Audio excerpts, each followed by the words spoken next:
right, let's talk about it. You and I both saw this film. No, I didn't see it. Wait, you didn't? It's a horror film. Alan, that was your assignment. All right, fine. The Last Voyage of the Demeter. Let's talk about it. It's based on Bram Stoker's Dracula. The Demeter is a ship that has sailed to London. It arrives on the shores, a battered ship, nearly sunk on the shores with no one aboard. The only thing they find on the ship is the captain's log. And I think that the actor who played the captain in the film is the same captain from the Titanic movie. At least the actor looked the same. Can you confirm that, Alan, while I continue? The actor who played the captain in The Last Voyage of the Demeter is the captain from the film Titanic, James Cameron. Just want to double check a fact. But in any case, we flash back through the captain's log, telling this story, to the loading of a bunch of giant trunks that look to be filled with dirt. One of them having the image of a serpent, a dragon on it, which spooks one of the ship workers. And then a last minute change in the crew takes place. Who we find out later is a young doctor who joins the crew last minute. They're all on the ship, and there are weird occurrences. David Desmalchin plays the first officer, and he's very good. In true to form, David Desmalchin is really good in the film. He's one of those kind of actors that reminds me of, he could be like a classic actor that kind of just like he disappears into the role. He's got an accent in it, and he just makes himself look physically different in any role that he takes on. So this character named Clemens, played by Corey Hawkins, joins the crew at the last minute. He is black, which we're reminded of that because that's what they say to him. And of course, we have some racist members of the crew that call this out. We find out later that he was a doctor. He's a doctor when someone gets injured on the crew, and there are strange occurrences. Something has emerged from one of the crates that was last minute loaded onto the ship, which of course turns out to be a version of Dracula that we've never seen. And this version of Dracula, I would describe as, in the makeup effects, and you've seen this in the trailer, looks just like Man-Bat. Is anyone familiar with the Batman villain Man-Bat, which is literally the reverse of Batman, Man-Bat, but like a human-sized bat? That's what this Dracula looks like, this winged creature that continues to kind of evolve throughout this. One by one, the crew members are kind of picked off, and we kind of learn something of what the rules are. The captain has a young son. Captain Elliot has this young son who gets I don't want to ruin too much, but let's say that bad things start to happen to members of the crew. And each night a new person becomes a victim of this demon, this incarnation of Dracula. Now, can a blood transfusion purge the poison blood and fill the person with fresh blood, basically reversing the Dracula curse? We shall see.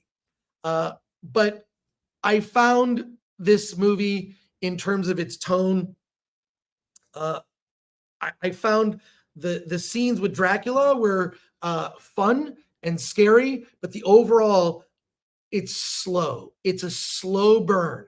So to me, the moments of action, horror, whatnot, just didn't make up for the entirety of this thing, which is about just under 2 hours long, and you felt it. You can kind of see what's coming because obviously it kind of ends with no one left. They hatch a plan in the third act. I'm not going to go into too much detail to try to dispense with this Dracula creature. And there's the emergence of a character. Her name is Anna, who emerges from the dirt. She's sort of she's possessed by Dracula in the sense that, she has been, the best way to put it is she has been fed upon. Does that make sense? All right. So overall, I really wanted to love this film as kind of a different take on Dracula. I think that, to me, the production design, and somebody already memed this, if in the Robert Patrick Batman, this version of Dracula would make a good Man-Bat. Robert Pattinson, you're saying? Robert Pattinson. Did I say Robert Pattinson? You said Robert Patrick. Robert Patrick. I did not mean Robert Pattinson. But yeah, the Robert Pattinson Batman, this would have made a really interesting villain. I just think it's too much of a slow burn for me.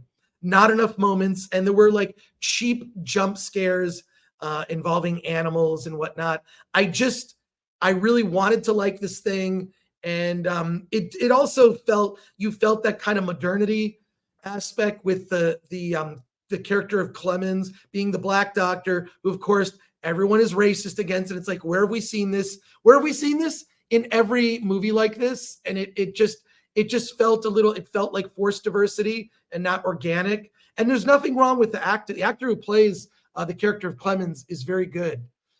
He's fine. Corey Hawkins, I thought, was great.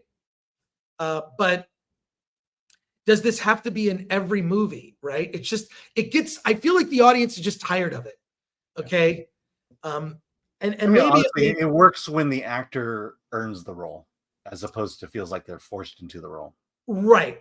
And I thought that he was actually fine, but he mentions that he went to school and became a doctor, but he's experiencing all this racism on a crew on a ship. Like, well, then how did he become the doctor? And then he tells this whole story about how he couldn't get hired at a hospital because he's Black. And I'm just like, so a crew on a ship then are the more progressive the captain had no problem hiring him because he basically saved his son, right? And he was not an experienced ship person, or so he said. Like, he grew up on a ship, but the captain is kind of the captain's a little suspicious of him, but after he saves his son. Yeah. So for it to work, does the fact that the captain is the one who gave him a chance because he saved his son, does that play out through the entire film? It doesn't play out through the film, but it so they're offering an excuse to put the character in and not using that to enrich the story. It's fine. It ultimately doesn't matter in the end. I don't want to get into it, but it's like every one of these movies, like a zombie movie, they kind of make their own rules. One of the rules is once you become, possessed by Dracula, you're bitten and you become possessed by Dracula. If you're exposed to the sun, you burst into flames. And the thing is, the problem with it is that the effects, they're all digital flames. Mm-hmm. So it kind of looked fake to me. Maybe it fooled some other people, but it's like, oh, those are just digital flames. They sort of burst into flames and then ashes. Yeah. That's why you need AI. Yeah. It's too slow a burn. David Dastmalchian, when I see him in a film, it's I perk up. Like, I like him. The rest of the cast was fine. The movie felt a little dated. Also, normally when you're making some sort of social commentary, the social commentary is about now. So you're making a movie from the past. It's set in the past, and you're commenting on the present, except the comment they're making wouldn't be true. A doctor who happens to be Black is not going to not get hired for a job. So, and maybe that was true back then. Okay. But I don't know. It felt tired and like, and there's a distraction from just tell me a good monster movie. Okay. They could have ignored the aspect that he was Black at all, and it wouldn't have mattered. He wouldn't have mattered because he's a likable character, because he does what in screenwriting they call save the cat. If you heard the term save the cat, for those who are not familiar, there's if you want to like a character as quickly as possible, the quick way to do that is to have a character do something nice for someone, or an act of kindness. It could be, going out of your way. It happens in simple ways. And literally in the movie, Superman, the movie, he saves a cat out of a tree. Okay. I think that was 3. I think it's Superman 3. No, the first movie. Is it the first movie? The very first movie. And they changed this. And then, so Superman saves the cat out of the tree, literally gives it to this little girl. The little girl goes up, and only through audio, we hear the little girl say to her mom, "This man swooped out of the sky and grabbed my cat and gave it to me." And then you hear this, haven't I told you to stop telling lies?" and slaps the girl in the face.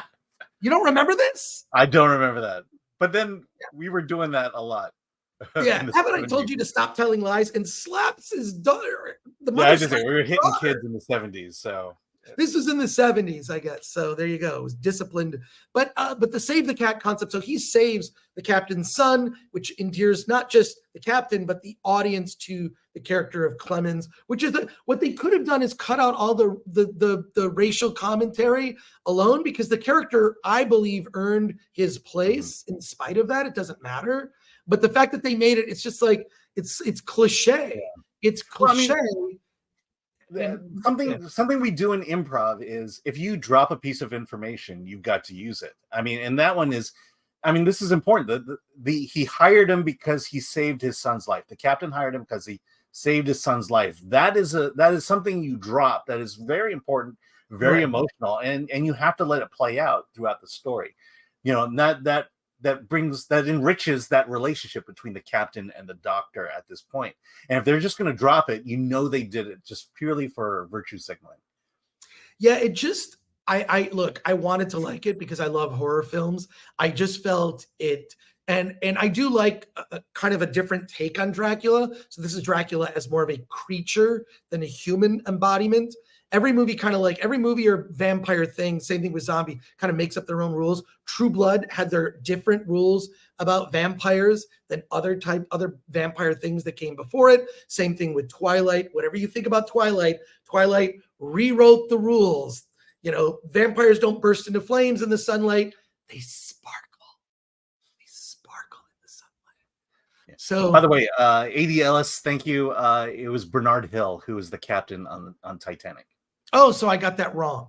Yeah, but I confuse white people all the time. You know what? I confuse white people all the time, especially the white bearded ones who are captains.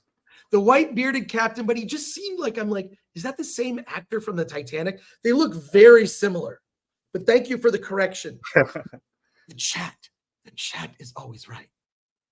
The chat is always right. All right. Well, Last Voyage of the Demeter, I'll just say this. I cannot recommend it. It's probably a 4 or 5 out of 10. Mm-hmm. David Desmalchin is a standout. The actor who plays Clemens is also a standout. I like some of the rewriting of the rules of Dracula, but overall didn't work for me. Was hoping for more. I could go into what the ending is. If you want to hear spoilers, chat. I can do some spoilers right now.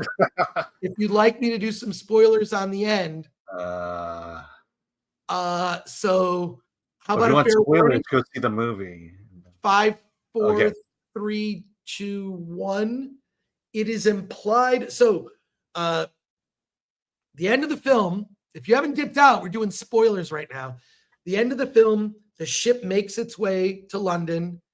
Dracula makes his way to London, and it is implied that the character of Clemens is going to become Van Helsing. He's basically Van Helsing at the end of the movie. Basically setting up a sequel. End of spoilers. There you go. I ruined it. Yeah. Ruined it. Wasn't that the end of Jurassic Park 2, though? I don't even... the animals kind of, never mind. We're out of spoilers. So right. We're out of spoilers. Yeah. But no, it's that's the ending, and so I don't know. Does that set up a sequel? We'll see. All right, let's go to your comment. All I can say is this: I don't recommend the movie. I wanted to like it, and this movie was originally supposed to open in January. They bumped it and dumped it in August. So what does that tell you in the studio's confidence in the film?